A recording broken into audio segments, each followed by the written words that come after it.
Assalamualaikum warahmatullahi wabarakatuh. Selamat pagi kawan pajak.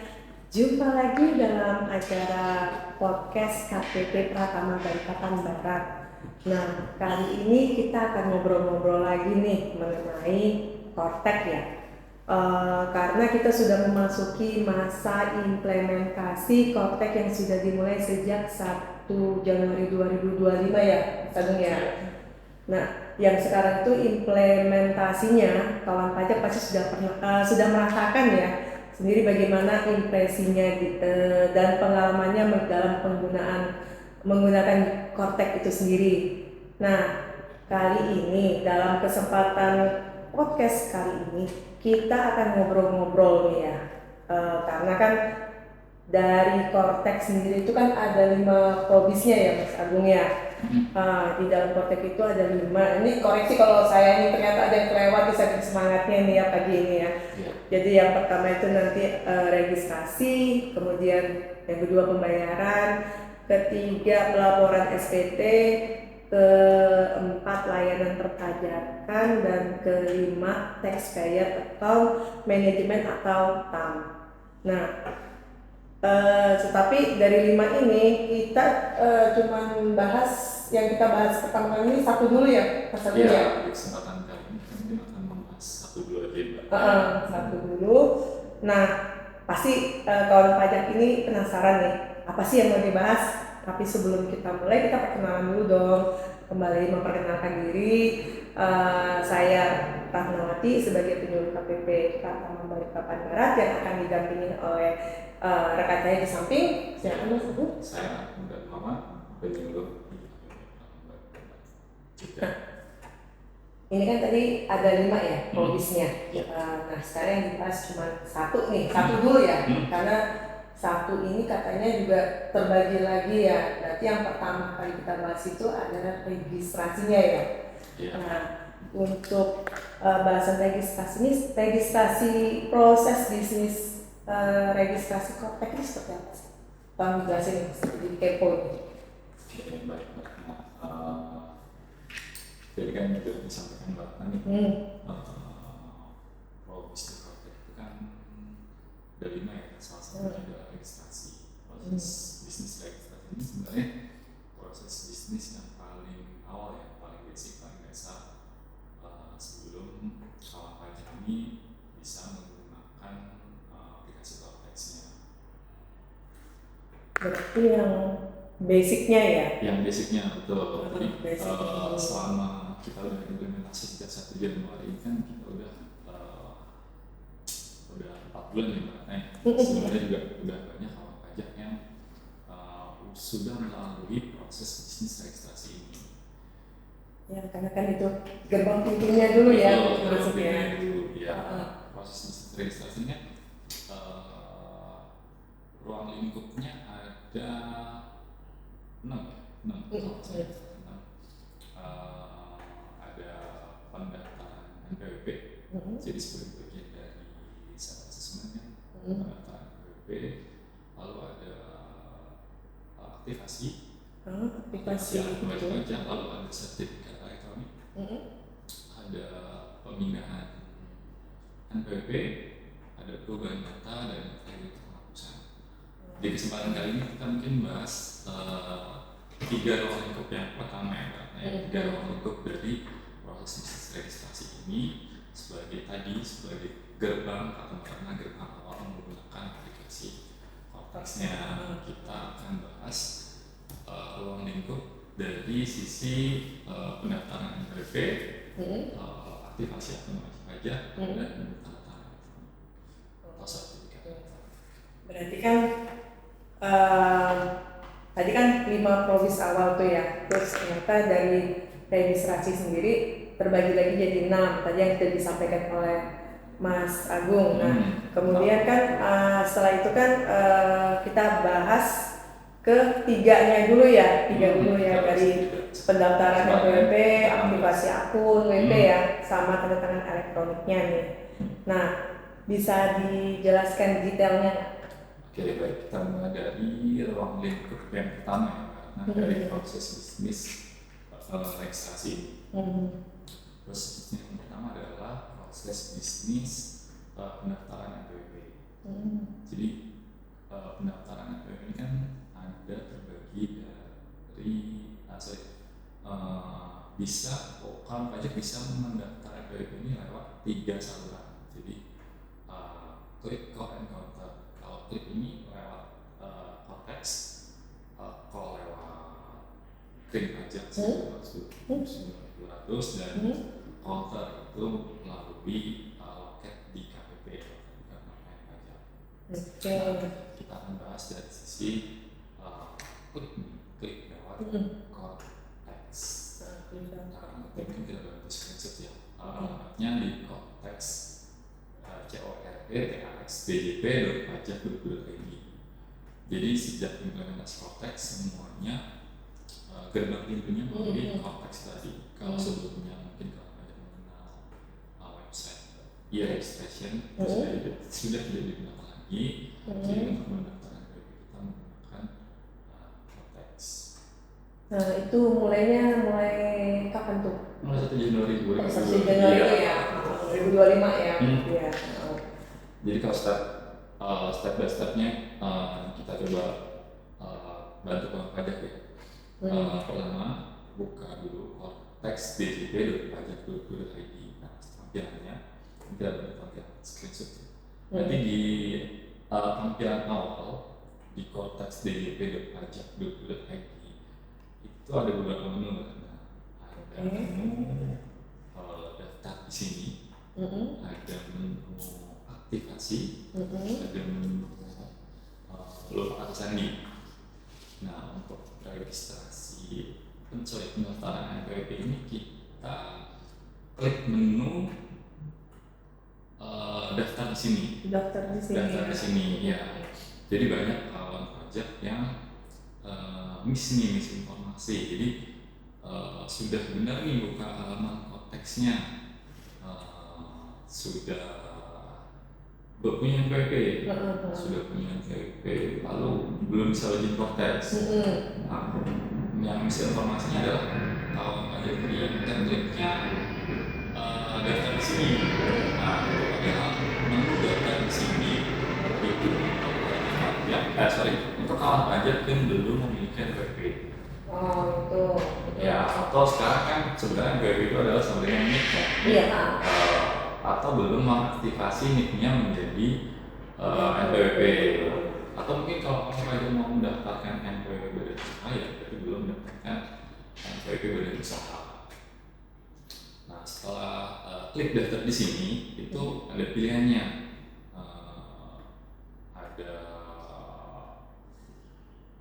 mau mendaftarkan atas NPWP apa nih, orang pribadi, badan, instansi pemerintah, dan yang lainnya. Itu nanti tinggal diikuti aja alurnya.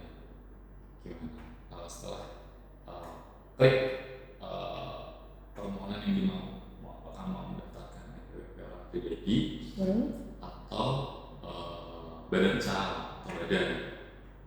Badan kan macam-macam ya. Ada yayasan juga, kasih juga, ada badan usaha juga, bisa sertifikat itu diikutin aja alurnya. Kalau untuk badan usaha ini perlu dipersiapkan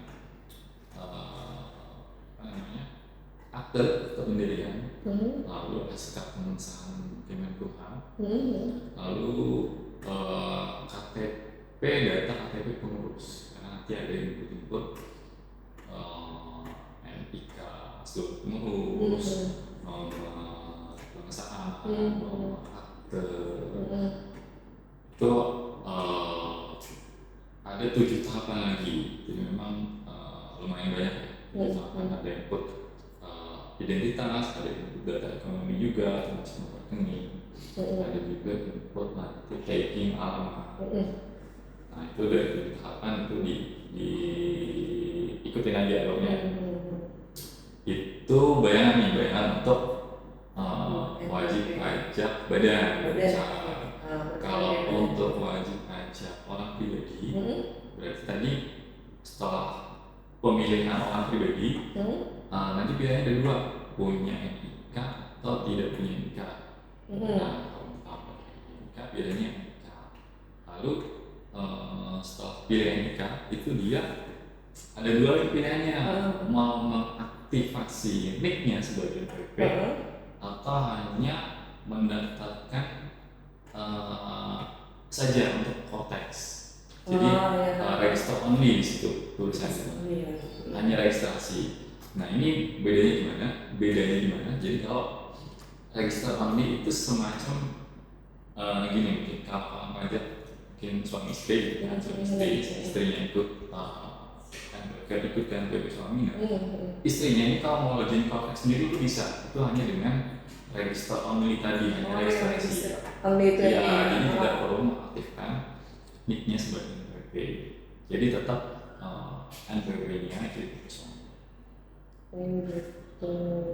Tapi tadi kalau yang boleh yang tadi yang NPWP badan ya. Nah untuk NPWP badan sendiri itu kan dia tuh memang harus input pengurus ya. Nah pengurusnya di situ kalau untuk di Cortex itu memang statusnya harus aktif semua ya, nggak boleh lagi yang ada namanya NE. Itu sudah nggak bisa lagi ya kalau untuk di Cortex ya. Ya, jadi kalau si pengurusnya itu belum punya NPWP, kalau bahasanya sebelum tahun 2025 kan belum punya NPWP, kalau bahasanya sebelum tahun 2025 ini belum mengaktifkan NIK-nya sebagai NPWP. Nah itu berarti harus diaktifasi dulu sih pengurusnya tadi. Kalau dulu masih bisa itu masih bisa, tapi kalau sekarang udah nggak bisa lagi ya. Harus aktif dulu semuanya kan ya.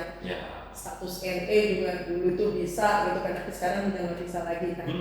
Sistemnya mau dan jangan lupa dalam proses itu aplikasi Cortex itu membaca data F3.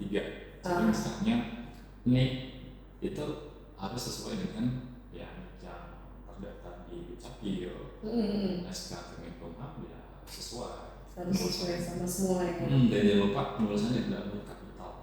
Gitu, harus huruf kapital ya. Kapital semua. Dia huruf kecil dia nggak kebaca juga kalau teksnya. Ya.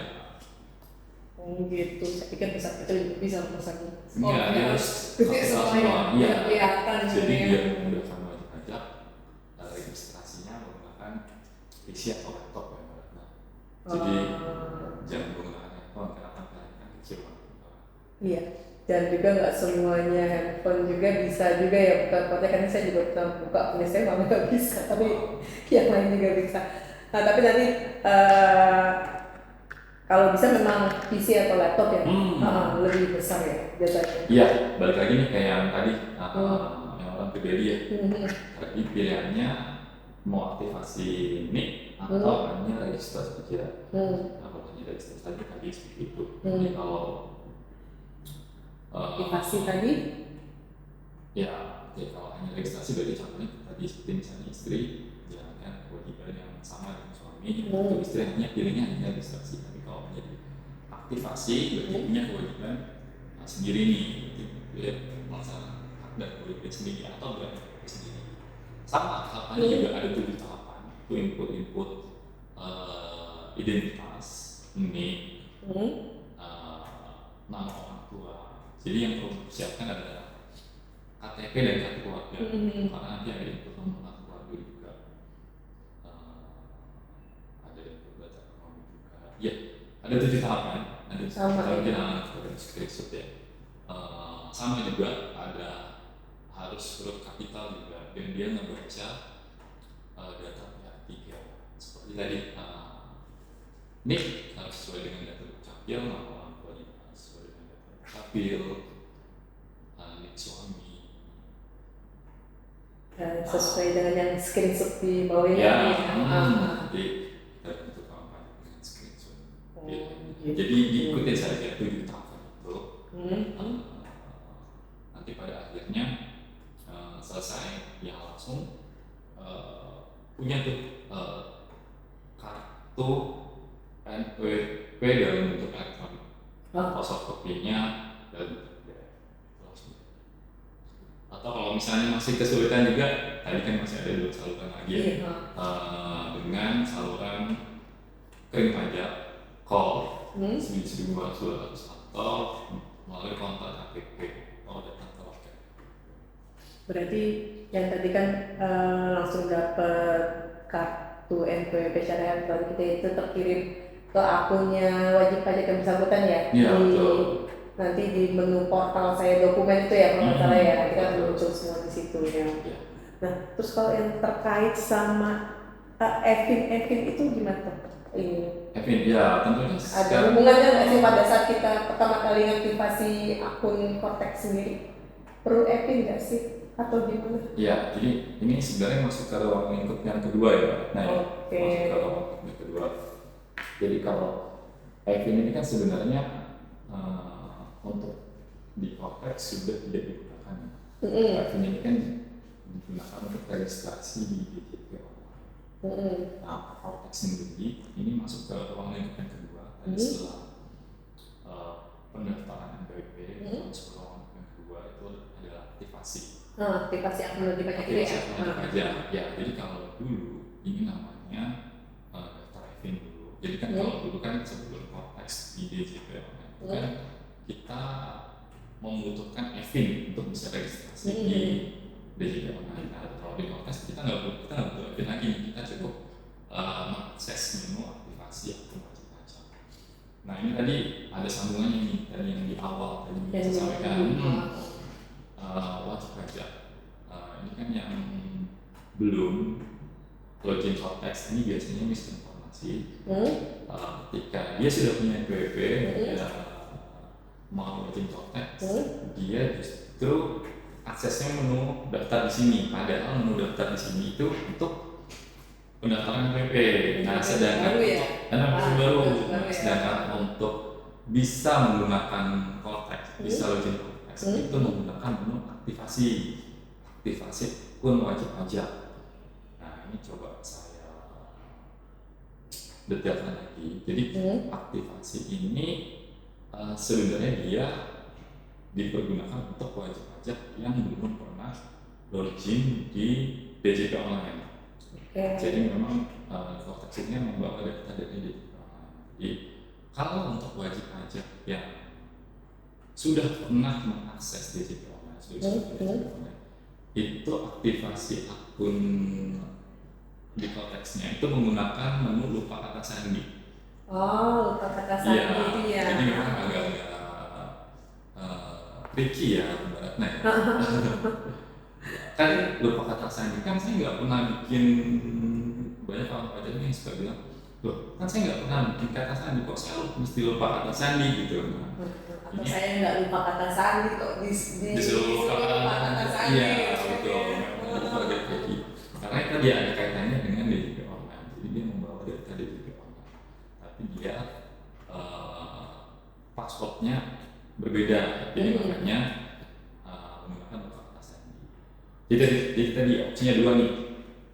Untuk aktivasi itu sebenarnya bisa menggunakan langsung menu aktivasi akun wajib pajak di tampilan awal di homepage-nya, atau menu lupa kata sandi.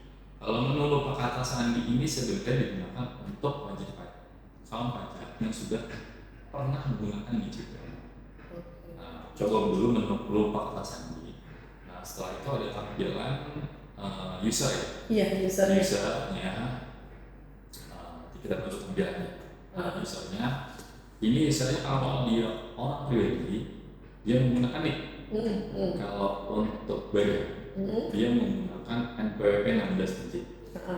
NPWP 16 digit ini ada tambah 0 di depannya. Kalau untuk yang NPWP badan, setelah di input nik atau NPWP badan tersebut, klik pilihan kedua nih, ada surat elektronik atau nomor handphone. Nomor gawai ya. Benar. Bahasanya udah baru ya. Nomor gawai. Betul. Diklik ke awal, misalnya kita pakai email, surat elektronik, kita klik surat elektronik. Nanti di situ ada muncul klubnya, klub petunjuknya si email. Ya biasanya di bulan kan. Ya ada di bulan itu. Nah, itu wajib aja kalau mengetik ulang. Jadi tidak hanya terserah dengan yang ada di situ lalu ya sudah jadi itu kalau klik ulang, diketik ulang, semacam konfirmasi ulang gitu. Apakah memang benar wajib pajak ini mengetahui emailnya terdaftar di DJP. Itu diketik ulang, lalu masukkan kode pajaknya, lalu centang pernyataan beberapa kata sandi lalu kirim. Nah, linknya ini ada di email. Link untuk mengubah kata sandi. Si wajib pajak buka emailnya, lalu diklik linknya, lalu ya ubah kata sandi. Setelah ubah kata sandi sukses, barulah bisa login melalui konteksnya di tampilan awal di homepage-nya, masukkan nih PIN 16 digit, bayar, lalu masukkan tadi passwordnya barusan dibuat. Oke. Kalau yang tadi, kalau Sanya milih nomor gawet, nomor HP ya. Nah, itu sebenarnya pastikan satu ya, harus ada pulsanya juga. Iya, benar Mas. Nah, dia masih agak-agak jadul ya pakai. Iya. Dia belum bisa pakai WhatsApp nih. Belum bisa ke WhatsApp gitu, karena memang wajib-wajib belum. Saya udah pakai nomor telepon kok nggak muncul-muncul, karena udah pulsa belum gitu. Betul. Nah, mungkin ada problem lain nih kalau memang ternyata email atau nomor gawai itu ternyata sudah tidak digunakan lagi. Nah, terus itu gimana itu solusinya? Nah, itu solusinya memang harus datang KPP untuk mengubah email atau si nomor gawai tadi. Berarti kalau ada perubahan email dan akal nomor telepon itu harus ke KPP ya berarti. Ke KPP terdekat sebenarnya bisa ya Mas? Terdekat bisa. Karena kan kalau kontak ini sebenarnya bisa di mana aja ya sebenarnya. Betul. Tuh. Nah, tadi kan kita sudah bahas yang pertama itu pendaftaran dulu ya. Kemudian pendaftaran FWP, mengaktifasi akun, dan yang ketiga ini ya. Yang ketiga kan ini ya. Berarti yang ketiga itu adalah yang namanya tanda tangan elektronik. Mungkin sebelumnya kita juga sudah yang aplikasi yang lamanya itu kalau di faktur pajak tuh ya, itu kan sudah ada barcode-nya itu ya, tanda tangan elektroniknya juga tahu sebenarnya ya, di faktur pajaknya itu tahu. Nah, sekarang di Cortex sendiri ada tanda tangan elektroniknya. Nah, bisa dijelaskan nggak tanda tangan yang di Cortex ini seperti apa? Ya, oke. Tadi tahapannya asumsinya udah bisa login semua ya. Udah bisa login semua pajak. Sudah bisa login ke Cortex-nya. Lalu yang ketiga adalah ruang lingkupnya adalah tanda tangan elektronik atau sertifikat elektronik. Jadi kalau dulu ini sebelum implementasi Cortex kan biasanya sertifikat elektronik ini digunakan untuk aplikasi faktur. Ya, faktur sama ini ya, kalau nggak salah SPT unifikasi ya? Iya betul, faktur dan SPT unifikasi. Kalau dulu kan masih atas nama perusahaan atau badan. Sekarang sertifikat elektroniknya atas nama orang pribadinya. Jadi setiap tahun pajak yang sudah bisa login Cortex, ini sifatnya kalau saya bilang sih ya wajib mewajibkan sertifikat elektronik. Karena sekalipun dia bukan pengurus sebuah perusahaan yang sudah harus menggunakan Cortex di tahun 2025 ini, nanti kan untuk laporan SPT di tahun pajak 2025 lapor yang masih nanti tahun depan tahun 2026 itu kan juga lapornya udah di Cortex nih harus ketika mengirimkan SPT atau ketika submit SPT itu membutuhkan sertifikat elektronik atau laporan elektronik. Nah ini kalau caranya gimana? Tadi kan asumsi udah bisa login nih dari homepage Cortex DJP pajak 2025. Berarti ada screenshotnya lagi ya? Ada screenshot lagi. Nanti masukkan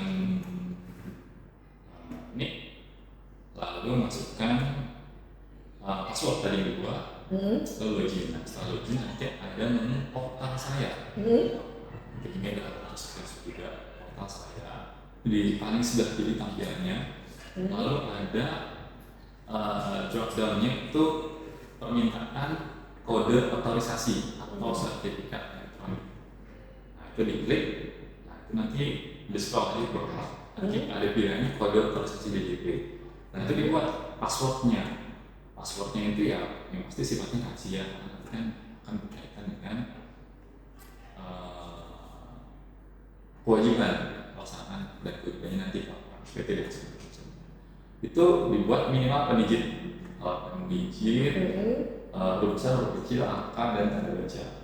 Jadi kombinasi itu. Kombinasinya. Lalu setelah itu dicetak pernyataan lalu disimpan. Nah itu udah selesai, cukup seperti itu saja. Jadi simple ya. Jadi kalau kita bandingkan dengan proses sebelum implementasi Cortex itu kan kita harus meminta FI dulu, APP, lalu kita registrasi di website. Kalau di Cortex ini kita cukup ngeklik aja untuk kita balik situ ya. Klik gitu kan ya, masuk pilih menu, klik lagi gitu kan ya. Kalau dulu kan sertifikat kita harus datang ke KPP. Ya harus pakai persyaratannya banyak ya, persyaratannya harus direkturnya yang datang, foto dan sebagainya itu untuk paspresnya dia, sertifikat elektronik itu ya. Sertifikat elektronik kalau yang paspresnya tadi sebelum apa namanya ya aplikasi 2024 ke bawah itu ya. Kan memang kalau buatnya panjang tuh urusannya, harus 10 hari lagi itu tuh untuk sertifikatnya itu 10 hari lagi masa Bu. Kalau yang dulu kan, kalau sekarang benar sekali klik gitu kan, masuk ke login Cortex, ke menu portal saya ya, kemudian klik lagi pengajuan permohonan kode otorisasi atau sertifikat elektronik, yang mana kalau nggak salah itu kan tadi kan disampaikan oleh Mas Agung itu kan nanti kita di pengajuan permohonan kode otorisasi atau sertifikat elektronik itu kan ada buat password. Nah password itu yang namanya passpres itu ya. Jadi passpres itu nah yang nanti sebagai ini ya tanda tangan elektroniknya dia ya. Jadi jangan sampai lupa passpres, walaupun gampang, mudah, tapi di salamnya itu jangan lupa gitu kan ya. Ya kalau lupa gampang, tinggal buat lagi aja. Iya. Jadi dia ya gampang, tinggal buat lagi pada lewat akses tadi, menu yang tadi portal saya baru adaptasi bikin passpres yang baru kalau lupa. Ya kan berarti kan kalau di sini itu untuk sertifikat elektronik kalau dulu aplikasi 2024 ke bawah itu mengikat ke badannya, ya kan begitu ya badannya toh. Nah tapi untuk di Cortex ini sendiri ternyata mengikat ke orang pribadi wajib pajak yang bersangkutan, baik itu dia adalah pengurus perusahaan maupun individu masing-masing ya. Ya usahawan ataupun karyawan gitu ya Mas Agung ya. Betul. Jadi katakanlah misalnya Mbak Ratna punya ada 10 PT nih. Cukup Mbak Ratna cukup ngajuin satu sertifikat elektronik tadi atas nama pribadi Mbak untuk 10 perusahaan. Tapi kalau 10 perusahaan saya capek, mendingan nanti ini dong saya bisa minta diwakilin lah sama admin saya deh, itu kan bisa juga kan ya kalau nggak salah ya, bisa juga tuh kalau kita sepintas saja ininya. Iya tapi bisa sih, tapi itu di ruang yang lain ya. Ini kita bahas kesempatan lain. Nah berarti kan di sini kan kita sudah bahas yang 3 tadi ya, pendaftaran NPWP tadi udah jelas ya Mas Agungnya. Nanti ada menunya apa namanya Cortex itu ya tadi ya. Iya. Dari pendaftaran NPWP kan 3 saluran. Beda saluran itu ya. Di klik kalau encounter, klik nih untuk Cortex.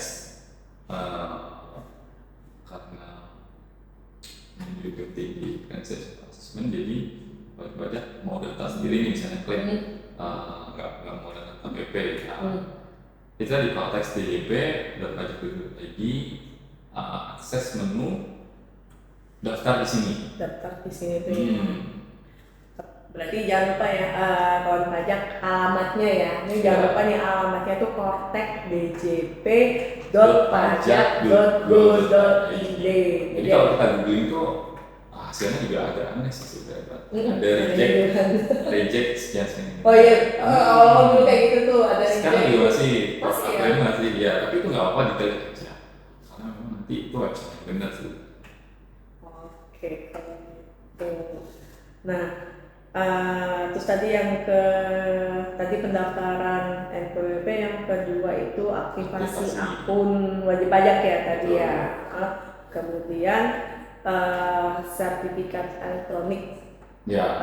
Pengajuan ini ya, kode otorisasi atau sertifikat elektronik. Dan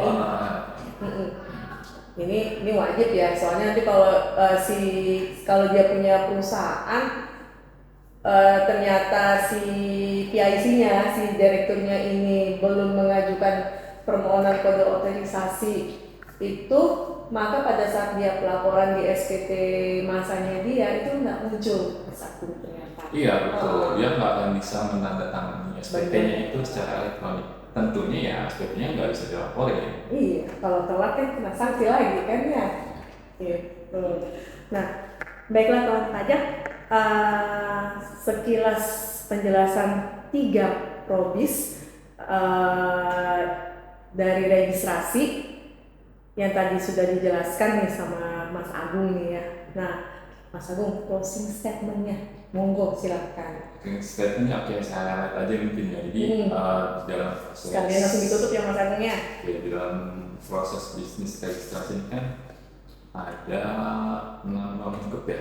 Tapi kita di kesempatan kali ini kita bahas 3 ruang lingkup awal. Itu bagian yang paling basic, paling dasar supaya wajib pajak bisa menggunakan Cortex. Itu proses ruang lingkup pendaftaran PWP, aktivasi dan sertifikat elektronik. Jadi kalau untuk pendaftaran PWP tadi akses ini itu di Cortex djp.pajak.id. Di sini daftar di sini. Lalu untuk yang aktivasi itu diperuntukkan untuk yang sudah ber-NPWP tetapi belum pernah login Cortex. Ini bagian pentingnya nih, wajib pajak yang sudah ber-NPWP tapi belum pernah login Cortex itu adalah aktivasi. Opsinya ada 2, aktivasi, klik menu aktivasi akun wajib pajak atau lupa kata sandi. Kalau lupa kata sandi ini untuk yang sudah pernah login di JPO. Tapi kalau belum pernah dia klik aktivasi. Terbolak-balik juga nggak apa-apa, coba aja antara 2 menu itu, menu lupa kata sandi atau menu aktivasi. Dan yang ketiga adalah sertifikat elektronik. Ya, sertifikat elektronik ini sebagai pengganti tanda tangan elektronik. Jadi kalau sudah bisa login di Cortex-nya itu sifatnya seharusnya memang mengajukan sertifikat. Wajib itu sudah wajib itu sertifikat elektronik itu. Kalau dia nggak punya sertifikat ya nggak bisa lapor dong, gitu kan? Nggak bisa lapor, telat lapornya sanksi denda. Ya. Itu aja sih Mbak Ratna highlight-nya dari saya. Sekian, mungkin kita bertemu lagi di kesempatan lain lagi di pembahasan yang lain lagi. Jika ada salah kata ya Mas Agungnya. Jangan lupa kalau di subscribe mungkin ya, subscribe-nya dulu. Jangan lupa subscribe akun YouTube kami. Follow Instagram kami juga untuk informasi terbarunya, gitu kan, @pajak_Balikpapan Barat. Jadi nanti bisa dilihat, nanti ada screenshotnya kayak di bawah ya, subscribe-nya yang namanya juga ya. Jadi sekian dulu, mohon maaf lahir batin jika dalam penjelasan tadi ternyata terdapat kami salah kata ya, mohon maaf dan sampai jumpa lagi untuk pembahasan materi selanjutnya yang lebih menarik lagi. Oke? Dadah, sampai jumpa kawan pajak.